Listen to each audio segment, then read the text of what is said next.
regulated militia being necessary to the security of a free state, the right of the people to keep and bear arms shall not be infringed. Welcome to another edition of Bearing Arms, Cam and Company. Very pleased that Assistant Attorney General Harmeet Dhillon is going to be with us here in just a moment or two. Going to be talking about the latest litigation filed in Colorado, taking on Denver's ban on so-called assault weapons, as well as the state of Colorado's ban on so-called large-capacity magazines. We're also going to get an update on the other litigation that DOJ has filed, including its efforts to rein in the abuses of the LA Sheriff's Department regarding the issuance of concealed carry permits, and the latest in the lawsuit against the U.S. Virgin Islands as well, taking on a number of provisions of Virgin Islands gun law. Before we get to the conversation with Harmeet Dhillon, though, I do want to give you an update. You know, on Thursday, we spoke with Lee Williams, investigative journalist for the Second Amendment Foundation, and we were talking about this diesel therapy that Patrick Tate Demiac was about to be subjected to, basically 50 days in the back of a van driving around the country. He is currently being incarcerated in New Jersey. He's got a court hearing coming up, I believe, in late June in Alexandria, Virginia. It's about 100 miles between the two places. So why on earth they moved him or planning on moving him 50 days beforehand is beyond me. But the good news is Lee updated his story, I believe it was yesterday morning, Sunday morning, and the diesel therapy has been rescinded. Patrick Tate Demiac will be staying in the Fort Dix prison until it's time for that hearing in Virginia, at which time he will be moved a matter of, hours, if not just a day or two beforehand, not the month-long trip that Demiac was about to be subjected to. And Lee says that there were multiple officials, including ATF officials, who worked to stop this diesel therapy from taking place. And don't have any names or anything, but that is very good news. I don't know again if it's even within the realm of possibility that the DOJ would suddenly reverse course and say, hey, you know what, this whole prosecution was wrong. I mean, that is truly unprecedented, or at least extraordinarily rare. While a case is still being appealed. But I'm keeping my fingers crossed that, the Supreme Court takes an interest in Demiac's case. His cert petition is scheduled to be considered in conference this Friday. I'm also hopeful that members of the Trump administration will keep pressing the president to take action and issue a full pardon to Patrick Tate Demiac. The fact that there were senior ATF officials, according to Lee, who helped stop this diesel therapy from taking place, again, that's an interest. It shows that there's an interest, at least to some degree, within the Trump administration towards helping Tate Demiac. Whether those voices, again, can lend their support for a pardon, I guess remains to be seen, but I am pleased to see that we were able to stop at least this particular abuse for Patrick Tate Demiac. And again, I want to thank Lee for all of his coverage of the continuing saga that Mr. Demiac is going through. All right, so with that in mind, let's turn our attention to today's conversation with Assistant Attorney General Harmeet Dhillon, head of the DOJ Civil Rights Division, which now has, for the first time in history, a Second Amendment section. Barry Arrington, who formerly was working with National Association for Gun Rights, Rocky Mountain Gun Owners, serving as the acting head of the Second Amendment section. And it wasn't long after Barry Arrington got hired by DOJ that we saw the lawsuits against the city of Denver and the state of Colorado filed. So we've got, again, a lot to talk about with Harmeet Dhillon. Take a look and a listen. Assistant Attorney General, thank you so much for coming on the program. It's good to see you again. Thanks for having me, Cam. My pleasure. And boy, there's a lot to talk about since we last spoke. I think it was in December. We've seen a couple new pieces of litigation filed in Colorado taking on the ban on so-called assault weapons in Denver, and then the state's ban on quote-unquote large capacity magazines. What can you tell us about why you decided to file suit against these particular restrictions in the state of Colorado? Well, let's talk about the restrictions themselves. And this is a type of tactic that jurisdictions all over the country that would love to continue banning guns, but no, they can't legally in the wake of Bruin and Heller are trying out. They're trying to modify their local restrictions in a way that they think will evade review, but they really won't. So what they're doing in each of these cases is, okay, fine, you can have firearms, but you can't have them with the magazines they're sold with, which imposes an additional expense. Colorado's law calling magazines that are standard issue for many firearms, like the Glock 17 or like AR-15 magazines that are standard, they're calling them large capacity to sort of demagogue them. That's kind of fake and misleading. And then in the case of Denver, of course, they are doing something that the District of Columbia, Illinois, and some other jurisdictions are doing, which is banning AR-15s or that type of semi-automatic rifle, which is extremely popular in the United States altogether. And while that type of a tactic may have been colorable or plausible under earlier case law, it's clear from recent Supreme Court jurisprudence that when you combine, for example, the Smith & Wesson case recently, the Cargill decision in the Supreme Court recently, together with Bruin and the analysis that goes back to the founding and says that firearms restrictions have to be consistent with what was the original understanding of the founders. And if a firearm or associated accessory is widely used by law-abiding citizens in the United States, it's presumptively legal under the Second Amendment. So what we're doing is tying all those cases and all those threads together to strike down this legislation. Now, you asked me the question of why Colorado.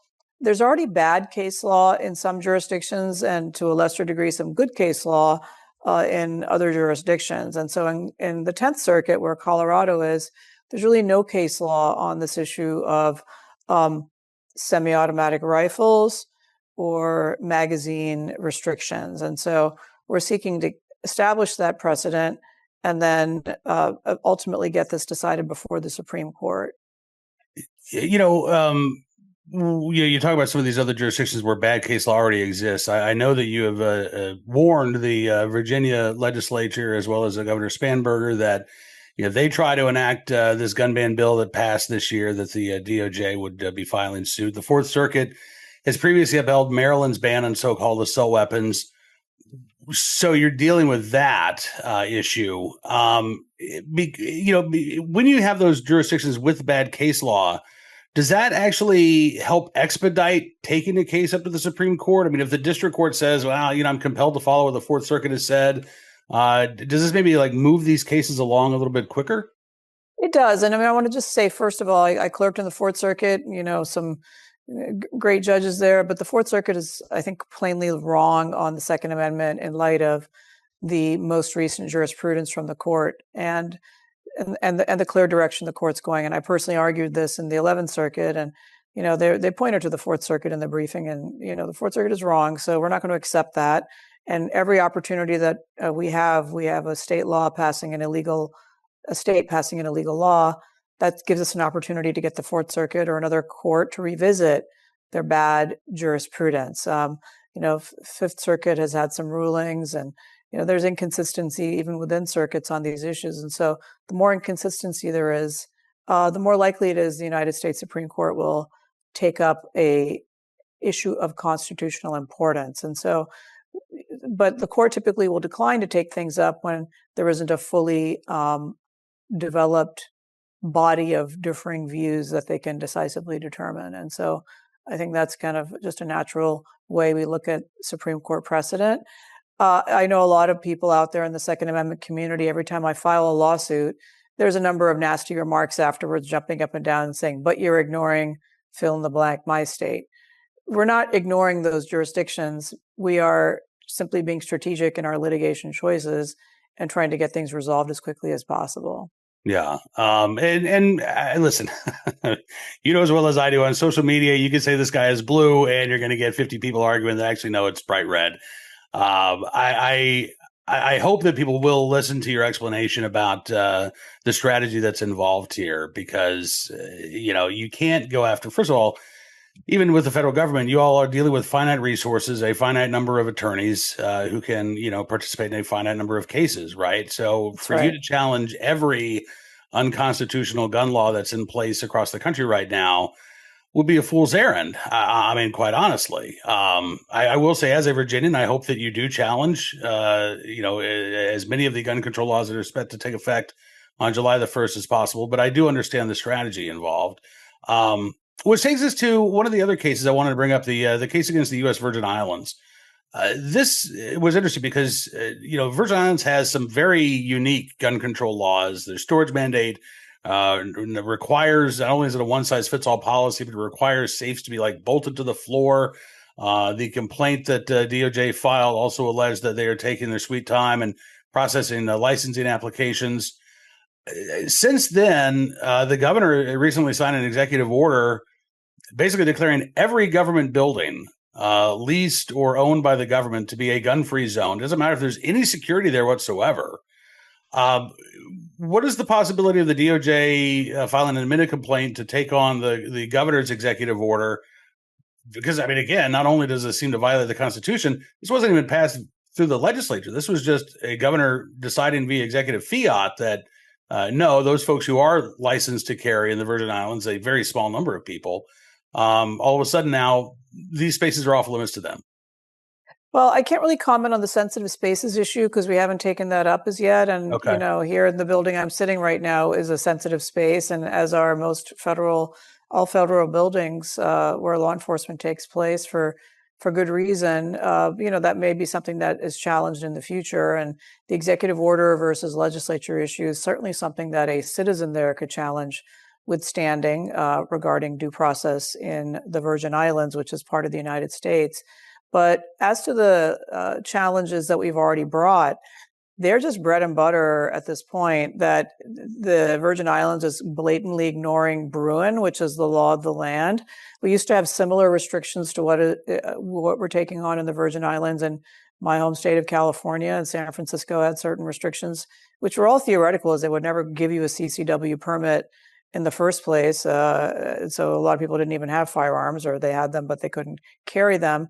And so the storage mandate, the slow walking, which is something we're also challenging in Los Angeles County vis-a-vis the Sheriff's Department, taking 3 years to issue and process CCW permits there. And the requirement that you purchase all of this preparation to own a firearm even before they give you the permit. I mean, it's all ridiculous and inconsistent with the Supreme Court precedent. So we feel pretty good about that case. That case is in discovery, and, there's a mediation coming up in that case this summer. And so hopefully soon we'll be able to announce that the people in the Virgin Islands enjoy the same rights as the rest of us here on the mainland. I was going to ask, I mean, I saw the mediation that's docket, I think, for June. Is that an opportunity? Is that an off-ramp, I guess, for the Virgin Islands to avoid going to trial by simply adopting, measures that are consistent with the Constitution? They can and they should. And, we don't typically do litigation here in this administration concerning disparate impact. But I will point out that some of the restrictions in some jurisdictions, DC, Virgin Islands, they actually impact, people of color significantly. And so it's been our view in the Department of Justice today that all Americans of all backgrounds and all stripes, and no matter where they live, are entitled to the protection of the Second Amendment. And so, that's why people are saying, why you're taking on this little Virgin Islands, it's a small ball. It's not small ball. The principle is a big one, and it's very important that we establish it throughout the country. That is why, for example, our office, together with the Solicitor General's office, filed a brief in the Walford case involving Hawaii's flipping of the presumption of permission to carry everywhere, with a presumption that you have to ask permission every time you cross a property line, which makes it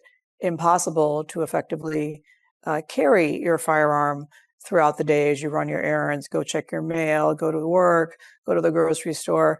And so I thought that was a very good argument for the Second Amendment side. And the challengers, the state of Hawaii, I should say rather, had a difficult argument. And I'm hoping that soon the small population of Hawaii will enjoy the same rights as those of us on the mainland as well. Absolutely. Well, I mean, again, these laws have impacts beyond just the state that's being challenged, right? Because if a state can get away with it, then other states are going to say, aha, well, we can do that too, right? We saw that with the vampire rule. California had its own version that the Ninth Circuit actually found unacceptable. Hawaii's was crafted a little bit differently, which is why it was upheld. But in New York, New Jersey, I think even Montgomery County, Maryland have tried to put in, these vampire rules in place. Mm-hmm. Certainly, we have states that are issuing these one-size-fits-all storage mandates. They might not all be as onerous as the one in the U.S. Virgin Islands in terms of, what you have to buy and how you have to install it. But, a successful lawsuit against a small state like Hawaii or a territory like the Virgin Islands can have a big impact for gun owners all across the country. You're absolutely correct. And that's why we're taking them on where we see them. And frankly, some of the far-flung jurisdictions have some of the worst restrictions. And so if you're able to take them out, that sets a new floor for this type of legislation around the country, and it becomes presumptively illegal. Look, I mean, people view Second Amendment rights differently because of all the hype and the rhetoric we've seen out there. Brady Foundation has condemned me for these Colorado lawsuits, but these are fundamental rights. They're no different than the rights that people fought for in the civil rights movement. And states and localities that are denying those rights are no different than the white racist Dixiecrats in the South who were denying integration of our schools. So this denialism is, make no mistake, it's denying us our fundamental rights as Americans. They're natural rights. The founders didn't create the rights to defend yourself in the Second Amendment.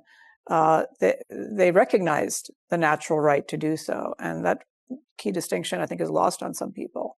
I think you're right. And I think some people, honestly, they just don't care, right? They don't see it as a right. They see this as some sort of societal wrong that needs to be corrected.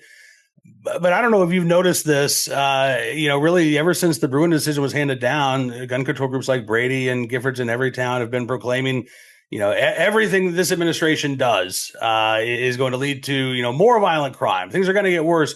And yet, if you actually look at the crime statistics, I realize the FBI hasn't published the official numbers for 2025, but the Council on Criminal Justice estimates homicide at its lowest rate since the FBI started keeping track in 1960, if not before then. Violent crime plummeting across the country, which is directly contradictory to what the gun control lobby has said is going to happen, right? Well, at the same time, look, we have crime, but we need to look at the reasons for that crime instead of scapegoating lawful gun owners. I mean, that poor young woman who lost her life in Charlotte, North Carolina, was stabbed.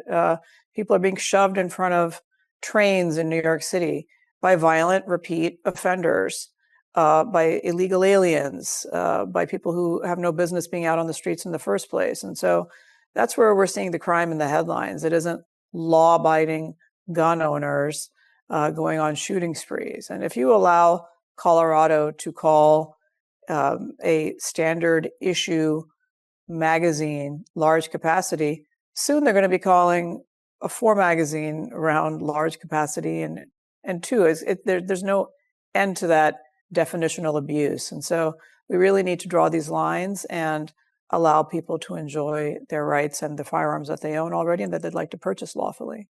Absolutely. One last question for you. You said last week in another interview that you do believe that the Supreme Court is going to strike down these bans on the so-called assault weapons, that one day they will go away.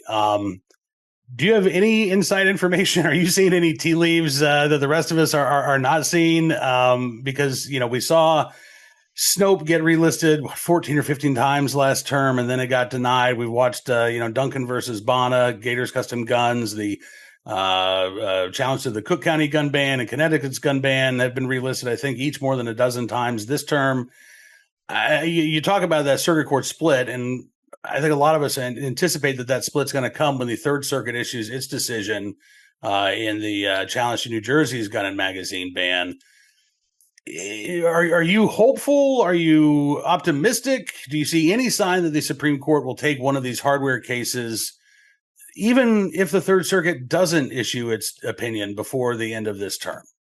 Well, first of all, I have no inside information. Okay. I want to be very clear on that. Nobody run to Kalshi, and start placing bets. I have no inside information. I just read the opinions. I read the same tea leaves that everybody else does, and I see the direction that the court has been going. And in fact, the court is applying its Bruin-type jurisprudence to other areas as well, and looking at original intent and original meaning in some other fundamental constitutional issues. And so I think, when you look at Cargill and when you look at the Smith & Wesson case, and you see the court 9-0 in Smith & Wesson saying that AR-15 type rifles are the most popular and widely owned in the United States, I think the conclusion is inexorable, that these limitations like Illinois', like Connecticut's, New Jersey's, they're unconstitutional. And so argument went well in the Third Circuit. We'll see what happens. I don't think they have any reason to sit on it. And, hopefully we get some clarity soon for all Second Amendment, freedom-loving American law-abiding citizens. Absolutely. Well, Assistant Attorney General Harmeet Dhillon, again, I really appreciate you joining us on the program today. I look forward to talking to you again in the future. And I guess actually one PS question. Barry Arrington, the acting head of the Second Amendment section of the Civil Rights Division, how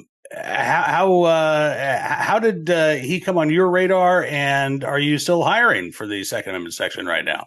Thank you for asking both of those questions. So Barry is someone who I came into contact with through my prior work in private practice concerning representing Second Amendment interests, including National Association of Gun Rights. My former law partner, David Warrington, has represented them for many years, and I think may even have been one of the co-founders of it. And I've been an active member of the NRA and other groups as well. And so we knew of Barry, and I have all these gun groups coming to me and saying, well, Harmeet, why aren't you doing this? Why aren't you doing that? I'm like, well, send us your best lawyers. And so Barry raised his hand in response to that call.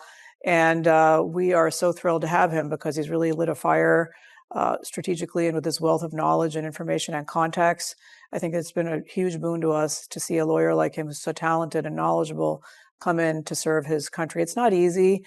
People have families back home. I mean, I moved from California here. So you have to really love the Constitution and love civil rights to come here to the swamp from your comfortable home, in his case, in Colorado. We are hiring. And, for people who are not in management roles, there are possibilities for experienced attorneys to actually work in their home states if they're able to work in a United States Attorney's office. So if they live near the main city where the U.S. Attorney's office is, we are allowing experienced attorneys to work from their home jurisdictions, not from home, but from their home jurisdictions. And that, I think, will open up a lot of opportunities. So whether it's Second Amendment, folks who are watching this, or they're really interested in getting rid of DEI in our schools, or boys and girls sports, or some of the other abuses that we cover in the Civil Rights Division, hate crimes, discrimination against people of faith, might be able to work from where you live already. So give us an email. I think it's usajobs.gov is where our hiring portal is, and we would love to hire more freedom-loving Americans to serve their country. Excellent. Again, Assistant Attorney General, thank you so much for your time today, and I look forward to continuing the conversation in the future. Appreciate it. Bye. My thanks to Harmeet for coming on the program today, and yes, looking forward to continuing that conversation in the future. Also, in the next couple of weeks, we will be talking with ATF Director Robert Saccata. I'm not sure when that will be, but as soon as we have a date, I will let you know. Right now, let's turn our attention to today's armed citizen story, our good deed of the day, and our recidivist report. We'll start there with a case out of Oklahoma.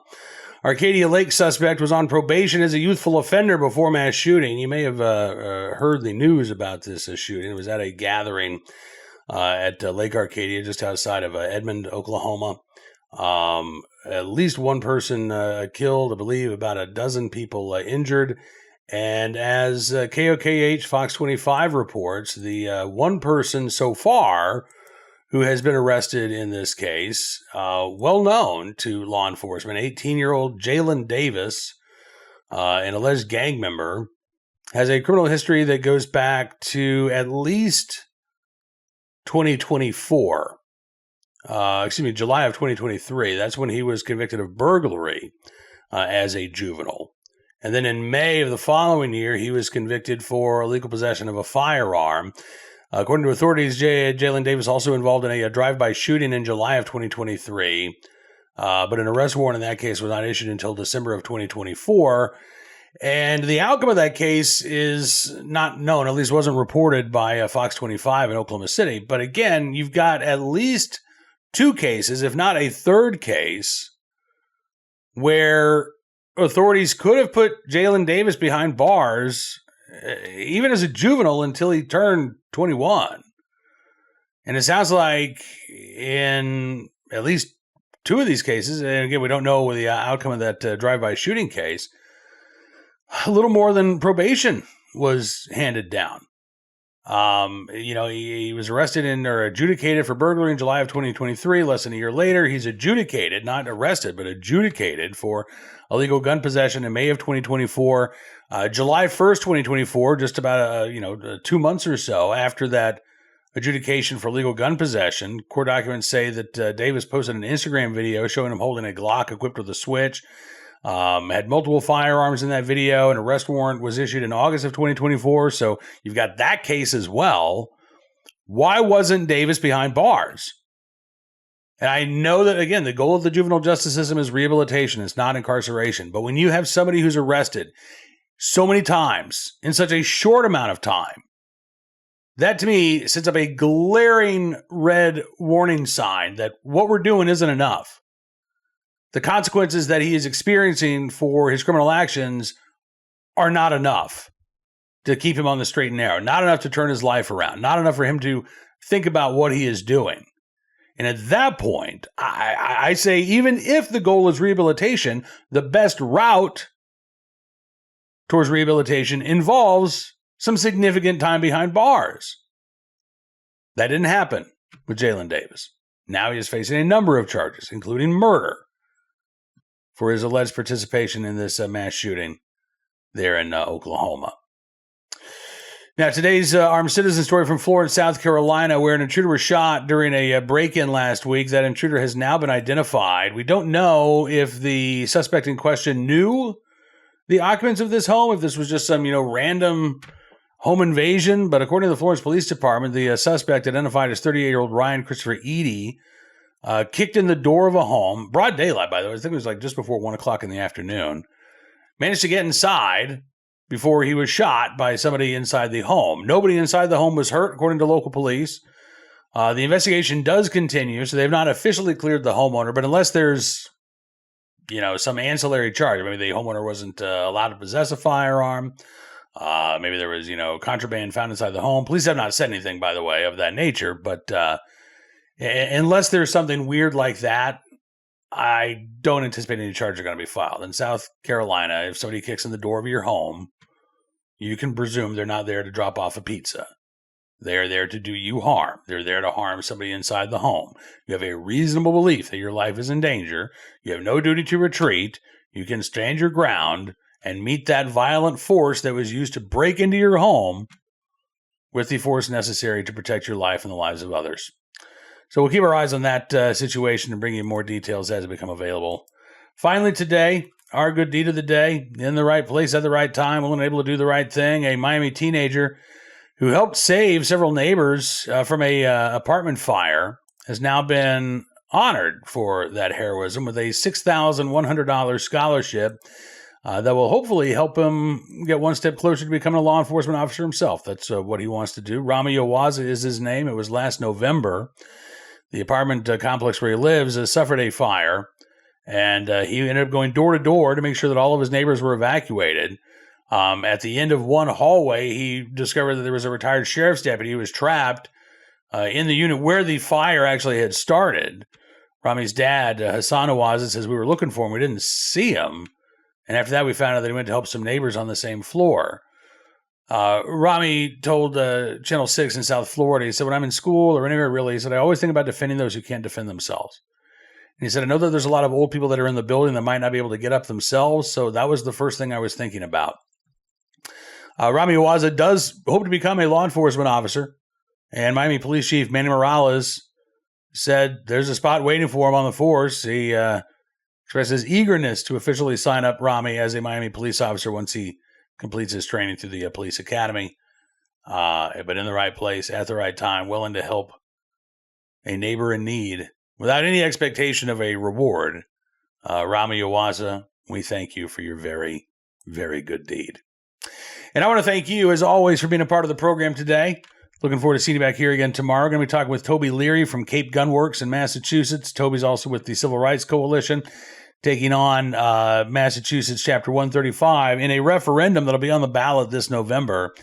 So we've got a lot to talk about with Toby, and looking forward to doing that. But be sure to check out BearingArms.com throughout the day today. We're keeping you up to date on all of the latest Second Amendment news and information from all across the nation.